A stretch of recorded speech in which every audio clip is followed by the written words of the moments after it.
Bonjour et bienvenue dans ce dernier Solution Pro sur les matériaux biosourcés. Je me présente Jessica Jacobi-Quali. Je suis responsable de l'animation du réseau professionnel à l'Agence parisienne du climat. Pour ceux qui ne nous connaissent pas, donc l'Agence parisienne du climat, on est une association créée à l'initiative de la ville de Paris pour contribuer à la mise en œuvre du plan climat air énergie. Et on accompagne tout au long de l'année les Parisiens grâce à cette plateforme Coach Pro qui a pour but de sensibiliser, d'informer, d'accompagner les professionnels, mais également les copropriétaires dans leur projet de rénovation énergétique de leurs immeubles. Donc, tout au long de l'année, on organise un cycle d'événements, plusieurs événements à destination des professionnels, mais également des copropriétaires.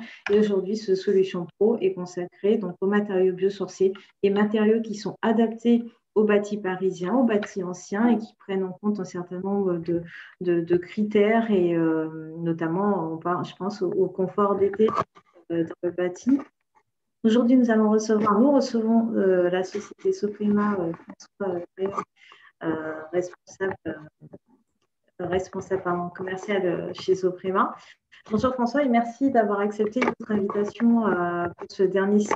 Aujourd'hui, on va parler des isolants en fibre. Bonjour et bienvenue et merci d'avoir accepté cette invitation. De rien. Bonjour. Donc, bonjour à toutes les participantes et participants. Je me présente, François Magueur. Donc, je travaille pour Soprema, industriel de l'étanchéité et de l'isolation, et qui dispose au sein de ses gammes d'isolation notamment d'une série de produits biosourcés pour ce qui nous concerne à base de fibres de bois. Et donc, je vais, à la demande de Jessica, que je remercie de m'avoir offert cette possibilité, vous présenter ce qu'il est possible de faire à ce jour avec les matériaux biosourcés en rénovation, sachant qu'il y a eu pas mal d'évolutions en 2020. Comme vous allez pouvoir le constater, il y a des domaines d'emploi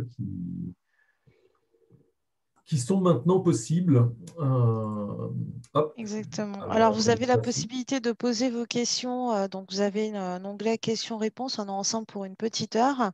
Je vous mets également le lien des autres solutions pro qui étaient sur la thématique donc, des matériaux biosourcés, parce que là, on est sur le troisième et dernier rendez-vous autour de cette thématique. Donc, n'hésitez pas à regarder les événements en replay pour information. Donc, l'intégralité de cette présentation sera disponible sur notre chaîne YouTube et vous recevrez également cette présentation après l'événement. C'est à vous, François. Donc, c'est centré sur la rénovation, puisque c'est le thème d'aujourd'hui. Donc, on va balayer les domaines d'emploi des isolants biosourcés en fibre de bois en rénovation, avec un exemple de rénovation globale. Très brièvement, les produits qui existent en fibre de bois isolante. On va trouver des produits semi-rigides autour d'une 50aine de kilos du mètre cube de densité, des produits rigides dont la densité va aller d'une centaine de kilos jusqu'à plus de 200 kilos et dont les domaines d'emploi vont varier en fait en fonction de cette densité et des formats. Et puis la version vrac, c'est la ouate de cellulose, puisqu'à la base de la ouate de cellulose, il y a du papier, et qui en fait est donc du bois, puisque le papier est fait avec des copeaux de bois. Très rapidement, avant de montrer des exemples, les intérêts de ces produits en termes techniques, c'est que donc on va avoir en fait des isolants assez denses. Donc, par exemple, celui-ci sous enduit était à une centaine de kilos du mètre cube de densité, 115 très exactement. Et grâce à cette densité et à cette capacité calorifique intrinsèque des isolants biosourcés, on va créer du déphasage. Alors ça, c'est un exemple, par exemple, de composition d'ITE sous enduit sur un mur maçonné, du parpaing. Et donc, si on met un isolant de 220 mm, bon, c'est plus des valeurs qui sont utilisées dans le neuf, mais ça fonctionne aussi en réno, on va arriver à des déphasages de 17 heures, c'est-à-dire plus que la durée d'ensoleillement estival. Et donc là, évidemment, c'est très intéressant parce qu'en fait, le temps que la chaleur traverse le mur, le soleil s'est recouché à l'extérieur. Donc, on va fortement atténuer les variations de température extérieure. On sait qu'en termes acoustiques aussi, c'est très bon. Nous avons des simulations et des tests qui montrent qu'on arrive à des performances extrêmement intéressantes en termes d'atténuation acoustique. Et le gros intérêt en rénovation, c'est que ce sont des matériaux très ouverts à la vapeur d'eau. Donc, on va avoir en fait une migration de la vapeur d'eau à travers le complexe sans jamais risquer d'entraîner de condensation à l'intérieur de la paroi elle-même. Et donc ça, c'est extrêmement intéressant en rénovation, puisqu'on peut tomber sur des bâtiments où évidemment, il n'y a pas de frein vapeur intérieur, il n'y a pas forcément non plus une ventilation très performante. Alors attention, hein, ne jamais faire d'isolation par l'extérieur sans s'intéresser au sujet ventilation et à son remplacement éventuel. Mais bon, même en ayant des taux d'humidité très élevés à l'intérieur du bâtiment, en fait, la courbe d'humidité à l'intérieur de la paroi, donc vous l'avez ici, en fait, l'humidité migre très vite à travers la paroi et ensuite à travers l'isolant fibreux qui est ouvert à la vapeur d'eau et on n'arrive jamais au point de condensation. Alors ça trouve une application sur le bâti parisien, hein, avec un exemple que je vais vous montrer. Alors ça, c'est de l'exemple de rénovation d'immeubles des années 1970. Hein, c'est du logement social. Qui a été rénové avec les solutions fibres de bois sous enduit. C'est un troisième famille B. Hein. Donc, ça montre qu'on peut faire quand même des projets d'une certaine ampleur. Il y a en région parisienne des projets même plus importants que ça qui ont été réalisés courant 2020. Ça, c'est un exemple parisien. C'est du plâtre à pans de bois, donc les fameuses cours parisiennes. Donc là, nécessité absolue de ne pas entraîner de condensation dans les façades, hein, puisque le plâtre et les pans de bois, ça n'aime pas trop la flotte, surtout pas dans les pans de bois. Et donc, en fait, nous avons réussi à démontrer avec un bureau d'études spécialisé que le système fibre de bois sous enduit qui est appliqué là sur les façades, hein, c'est déjà isolé, eh bien, en fait, n'entraîne pas de condensation dans le plâtre et le pan de bois qui sert de support. Donc voilà, ça c'est un exemple de chantier terminé en technique d'isolation par l'extérieur sous enduit sur du plâtre à pan de bois qui est un support très complexe. Autre exemple en rénovation qui peut être utile d'un point de vue architectural, ça se taille sur chantier pour être en fait cintré et suivre des courbes. Alors il faut savoir que là, le bâtiment que vous voyez, c'est une ellipse. Donc il n'y a pas deux panneaux pareils et tout a été taillé sur chantier. On le voit ici hein, avec des panneaux travaillés sur la face arrière pour créer en fait des rainures. On taille les côtés en biseau, on le colle en plein et on vient le cheviller à l'avancée. Et donc, on suit ainsi la courbure. Autre exemple de travail sur chantier en rénovation, suivre les formes de pente des appuis. Donc ça, c'est sur une université, sur du bâti des années 60, avec de la pâte de verre d'ailleurs. Donc, exemple de rénovation. Donc, voilà pour les façades sous enduit. En rénovation intérieure, on va avoir le remplissage de cloisons. Alors, il faut savoir que la fibre de bois, en tout cas pour ce qui nous concerne chez Soprema, est couverte par PV feu, par PV acoustique, dont vous voyez ici les performances, et par avis technique pour faire du remplissage de cloisons de tout type, hein, les classiques 72-48, mais aussi les 98-48, ou des cloisons beaucoup plus complexes que ça si on cherche des degrés coupe-feu. Tout est couvert. Donc, bon, on va mettre de l'isolant de 40 mm hein, dans les cloisons de type 72-48. Ça se pose exactement comme n'importe quel isolant de remplissage de cloison, avec du coup des coûts tout à fait comparables. On a aussi le doublage des murs intérieurs, donc ici un mur maçonné, qui peut être soit de la maçonnerie, soit du béton. On va avoir de l'isolant qui va être mis soit en une couche, soit en deux couches, dans une ossature métallique ou une ossature bois d'ailleurs, ou des systèmes à base d'appui, de lisse-clip et de fourrure. On va mettre le frein vapeur, on va mettre les plaques et l'ouvrage de doublage intérieur est réalisé. C'est couvert par avis technique depuis le mois de décembre. Donc, c'est utilisable sur 100% des types de bâtiments et sans limite de hauteur. On peut aller faire ce genre de choses, tout comme d'ailleurs le remplissage de cloisons, dans des bâtiments de 4e famille si on a envie. Hein, donc, c'est couvert par un avis technique et ça fait référence en fait au DTU 2541 et au CPT 3728 qui est le cahier de prescription technique historique des doublages intérieurs. Donc ça, c'est une nouveauté de 2020. Hein. On n'avait pas l'avis technique avant. Une nouveauté de 2020 aussi, la ouate de cellulose. Alors vous allez me dire, la ouate, ce n'est pas nouveau, ça existe depuis 100 ans. Alors ce qui est nouveau en 2020, c'est que vous avez le DTU 4511 qui a standardisé et traditionnalisé la pose de ouate de cellulose. Il n'y a donc plus besoin d'avis technique pour souffler de la ouate de cellulose dans des planchers de comble. Tout est décrit dans ce DTU qui est passé totalement inaperçu à cause du Covid, mais il existe bel et bien. Aujourd'hui, la ouate de cellulose est un produit traditionnel sur le marché français.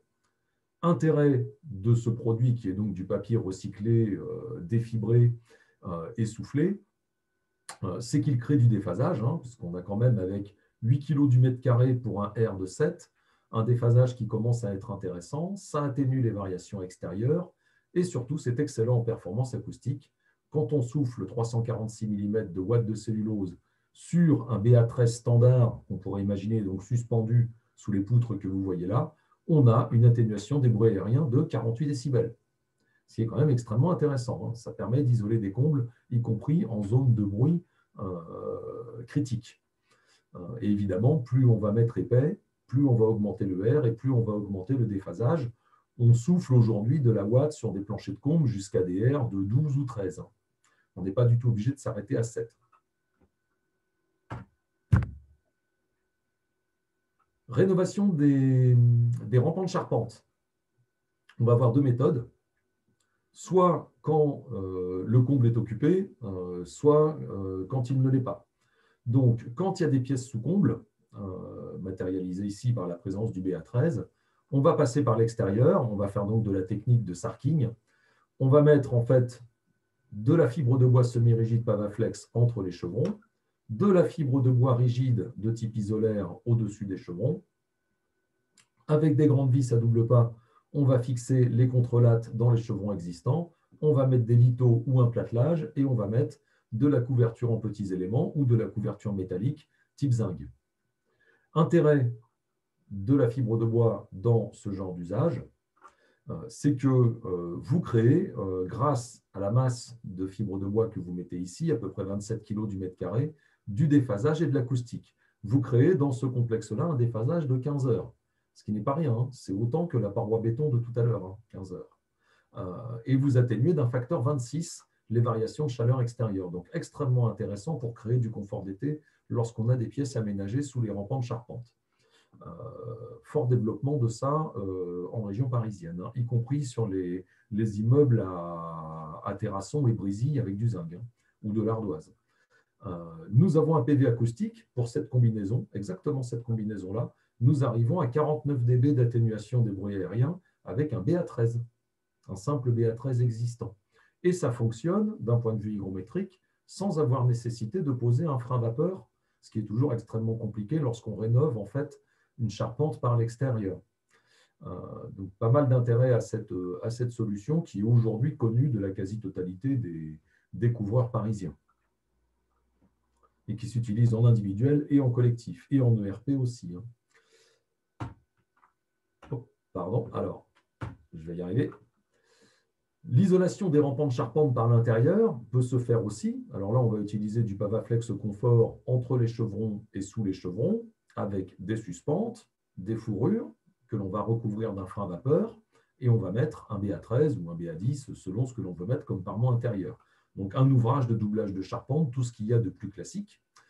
Intérêt d'utiliser les biosourcés dans ce genre de domaine, c'est pareil, création de déphasage et création d'acoustique. Nous avons des PV acoustiques jusqu'à 48 dB avec en fait une épaisseur totale de 280 mm d'isolant. C'est d'ailleurs 48 dB sur 280 mm d'isolant en doublage de rampants de charpente avec tuiles et BA13. C'est là pour le coup le meilleur PV acoustique du marché dans cet usage.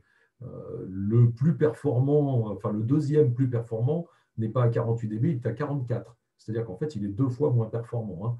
N'oublions pas que 3 dB, c'est une division par 2 du niveau de bruit. Donc, le meilleur isolant acoustique en rampant de charpente, c'est le Pavaflex Confort.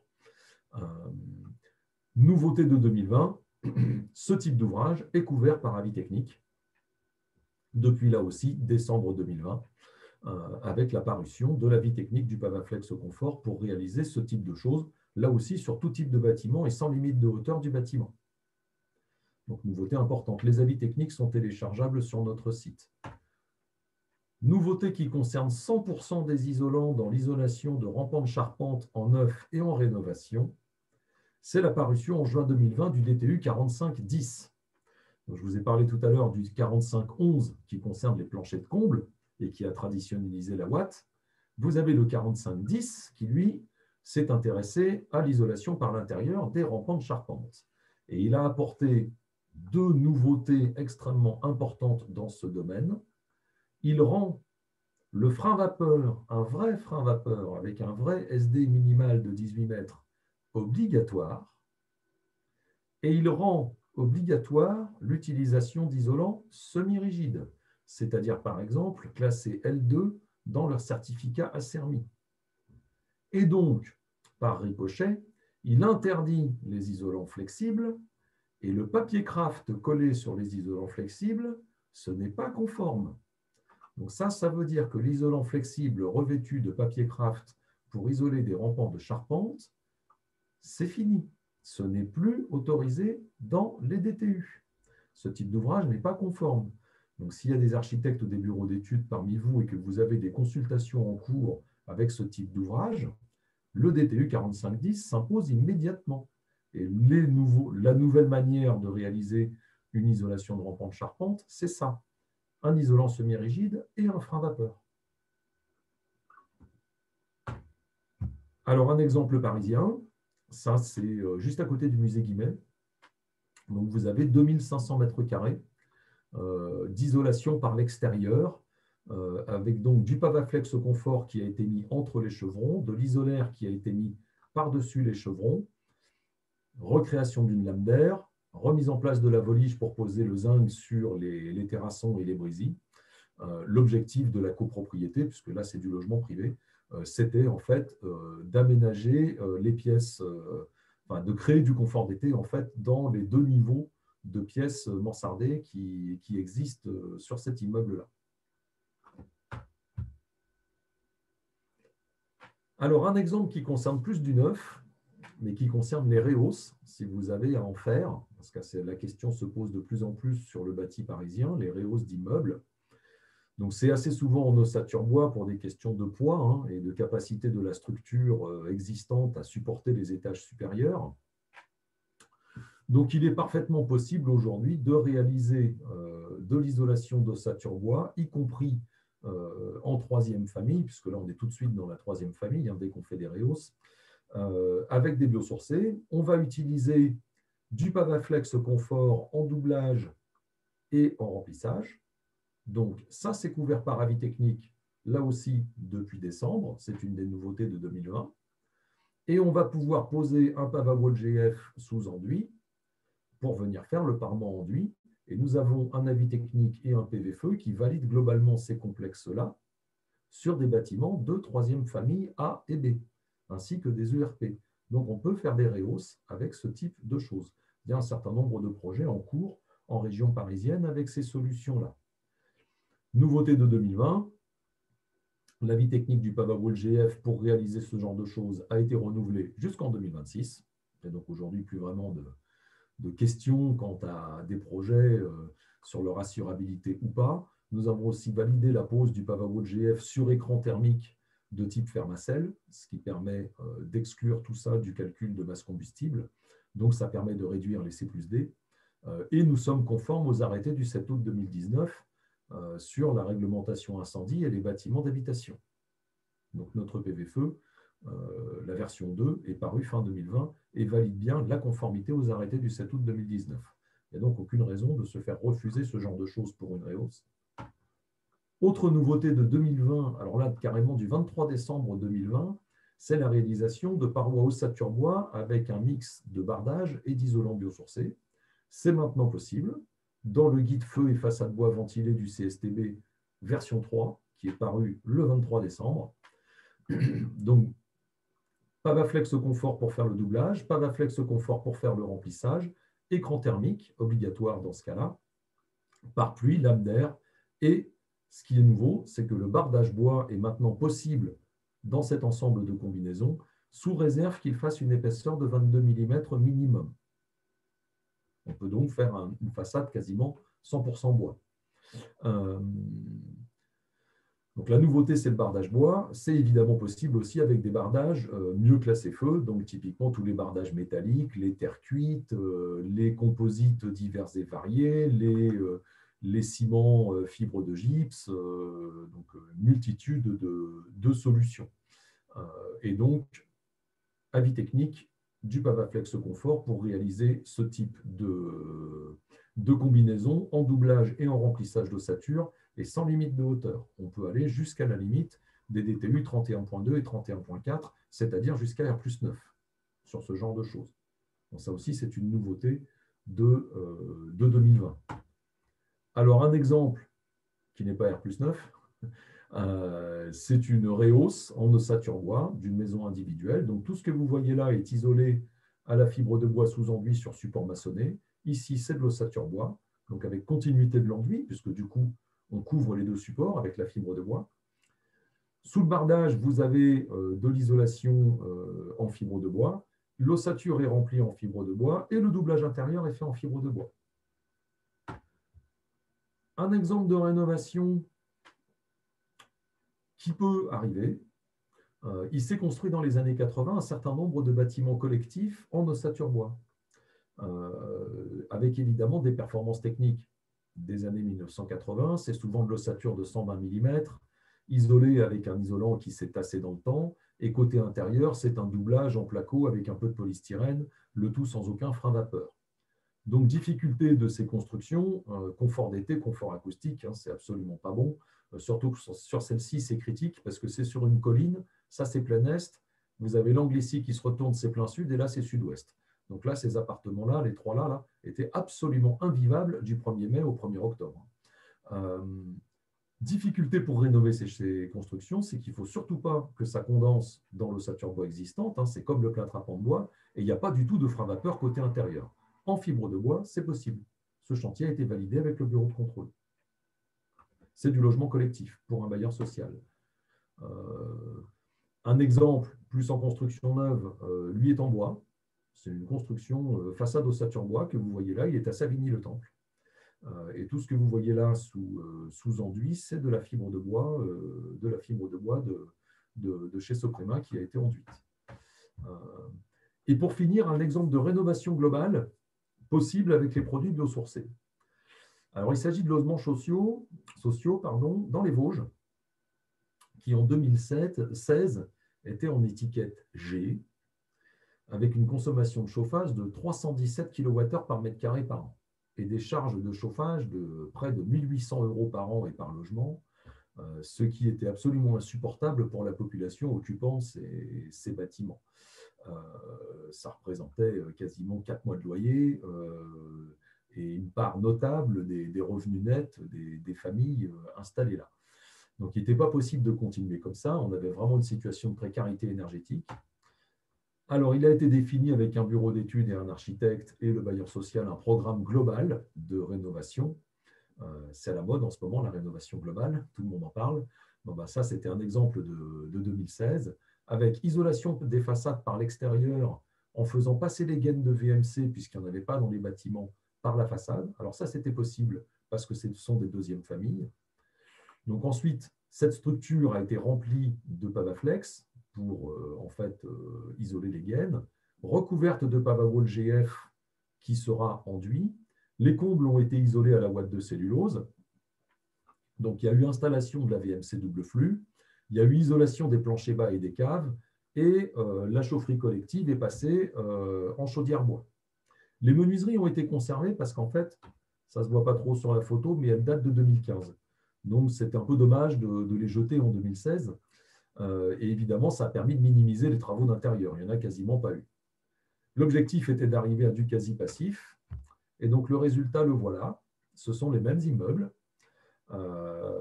Donc, vous voyez ici les façades en finition enduit avec le complexe d'isolation fibre de bois.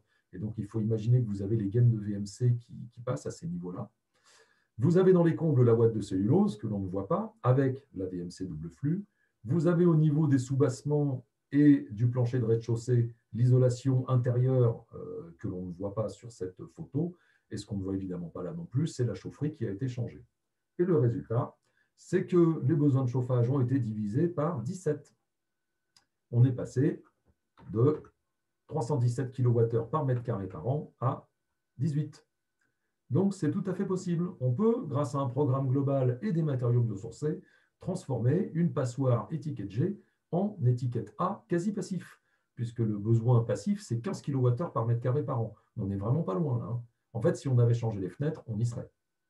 Mais économiquement parlant, ce n'était pas forcément justifié. Et les charges annuelles de chauffage ont été divisées par 9 pour les locataires. On est passé de 1793 à 193. En fait, ils ne payent quasiment plus que l'entretien. Le chauffage ne tourne presque plus, bien qu'on soit ici dans les Vosges. Donc voilà un exemple de rénovation globale d'une enveloppe avec des matériaux biosourcés. À partir du moment où ça s'inscrit dans un programme global traitant aussi de la ventilation et du chauffage, et éventuellement des menuiseries, on arrive à des performances extrêmement intéressantes. Donc pour finir, les usages courants en rénovation: isolation de façade par l'extérieur sous enduit, jusqu'à 28 mètres de haut avec des C+D de 60 cm ou 1 mètre. On sait faire du 60 cm en 3A avec la fibre de bois aujourd'hui. Ça aussi, c'est une nouveauté de 2020. Les isolations de façade par l'extérieur sous bardage, on va plutôt passer par des façades rideaux préfabriquées pour éviter, excusez-moi, pour éviter d'être dans le CPT 3316, on va plutôt faire du DTU 31.4 de manière à se raccrocher au complexe de façade que je vous ai montré tout à l'heure en ossature bois. On va savoir faire les isolations intérieures de murs et cloisons. C'est couvert par le DTU 20.1, par avis technique, par PV feu, par PV acoustique. On sait isoler les planchers de comble, donc le 4511 ou avis technique pour le Pavaflex, et on a aussi les PV feu. On sait isoler les charpentes, hein.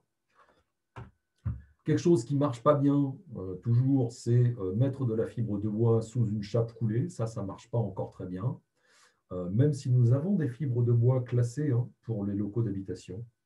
Ils ont un classement, hein, SC2, A quelque chose.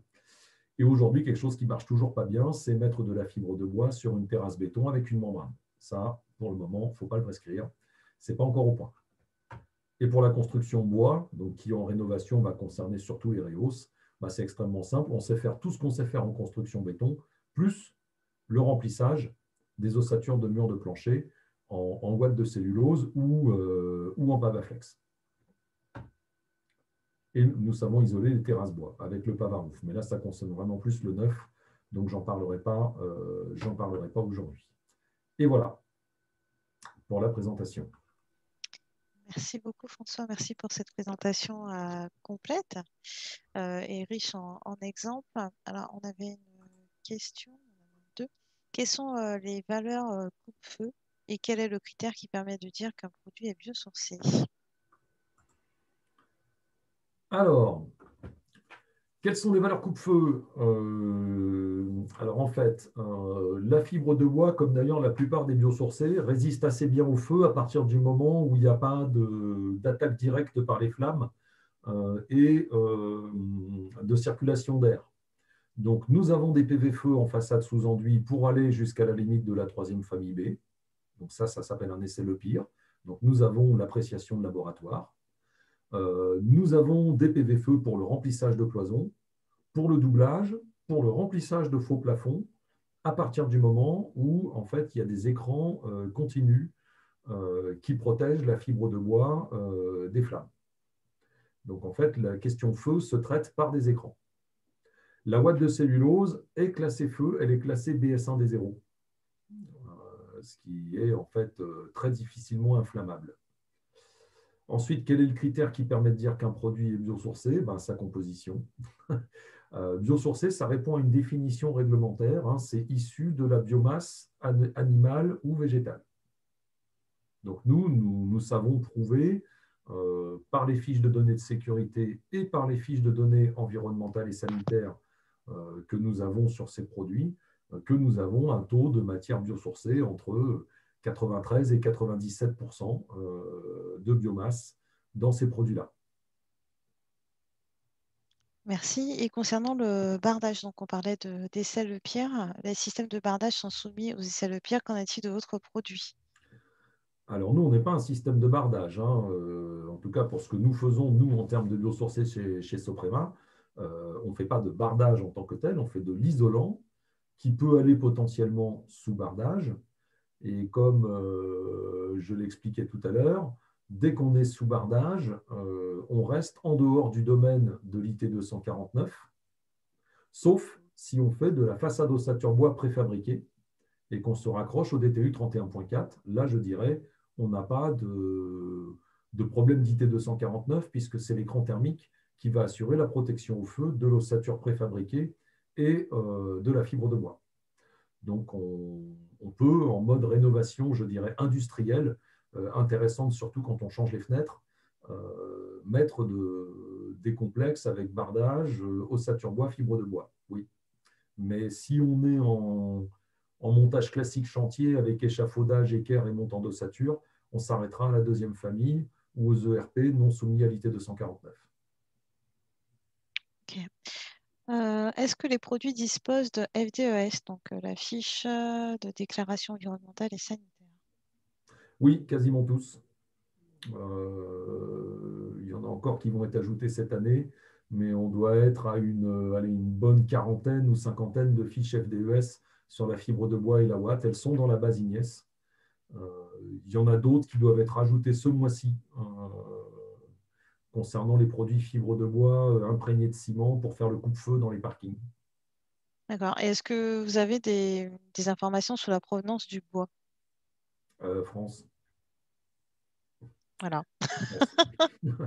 Nous, on travaille avec de la plaquette de bois, c'est-à-dire en fait le déchet des scieries et la plaquette de bois, hein, qui est la base du panneau médium et de la pâte à papier, ça ne se transporte pas sur plus de 150 km. C'est d'ailleurs pour ça que l'usine est à Épinal.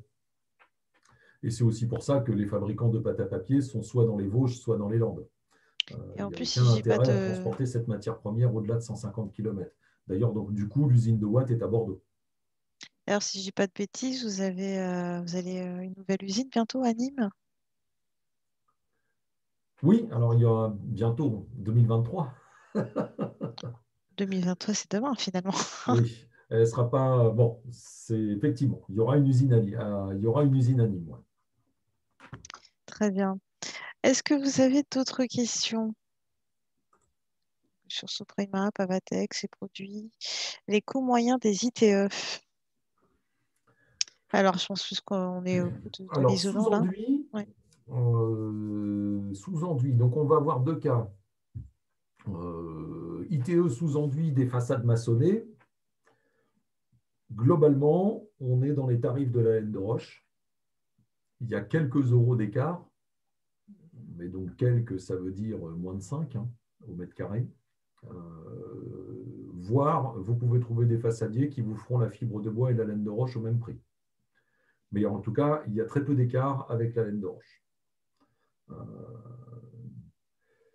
Ça, c'est l'ordre de prix en termes d'ITE sous-enduit de façade maçonnée. Si on parle d'ITE sous-enduit de façade ossature bois, qui, pour ce qui est de la rénovation, va concerner surtout les rehausses, c'est simple, c'est la moins chère de toutes les solutions du marché pour faire une finition enduit sur de la façade ossature bois. Très bien. Après, peut-être pour plus de précision, vous pouvez toujours contacter voilà, François pour plus de précision. On vous laissera les coordonnées. Est-ce que vous avez d'autres questions? Donc, c'est le moment. N'hésitez pas. Est-ce que ces produits sont recyclables?